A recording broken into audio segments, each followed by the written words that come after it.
All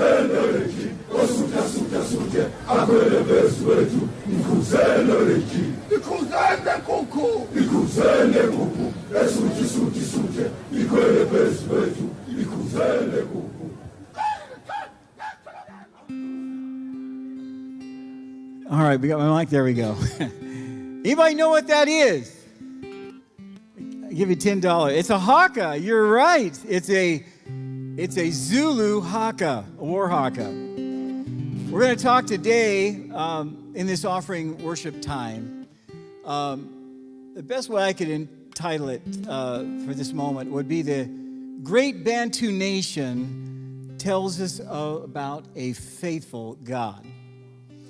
You know, this, Nathan, if you want to throw up that map, the Bantu tribal peoples, I mean, it's generally about 2/3 of Africa, from the southwest of Nigeria all the way down to the tip of the northern part of South Africa.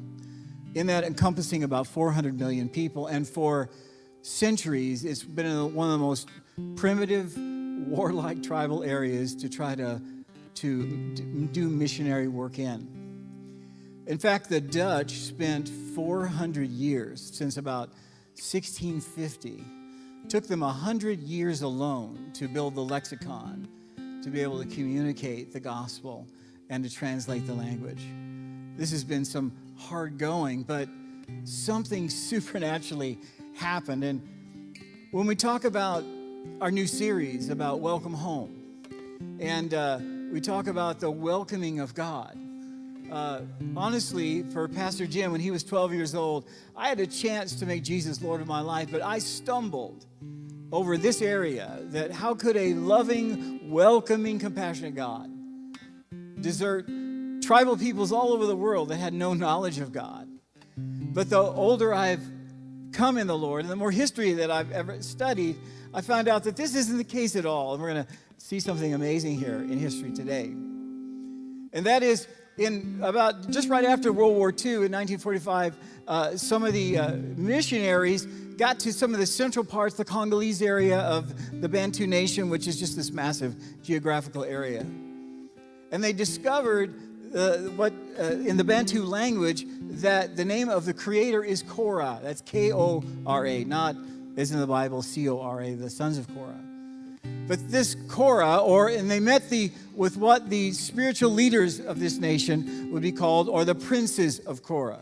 And here's the most amazing thing. After so many years of evangelizing this area, what was already laid in there before they even got there, these princes of Korah told them a story. And here's what they said.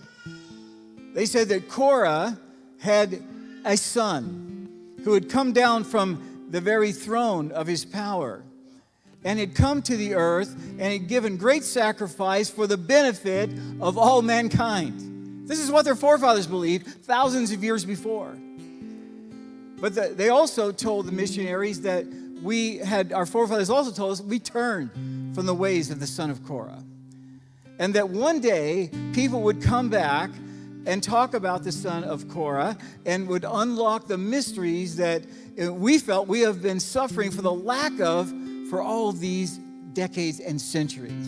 And of course, this just blew away all the missionaries, thinking, and if you'll notice, since that moment in time, there's about 400 million people that live in the Bantu world, nation world. And over that course of time, we know the great evangelist Reinhard Bonnke and others, Helen Roosevelt, which we studied about a month ago, about 175 million people have come to a saving knowledge of Jesus just during the last 75 years. Why? Because this was already built in. And what God showed you, whether it's any ancient people, whether it's Hindu or Tibetan or even the ancient Chinese, is that at the root of their civilization, at the root of their belief system, is a creator, a monotheistic creator with a son. And these princes of Korah were not going to listen to any missionary that didn't present God's son to them.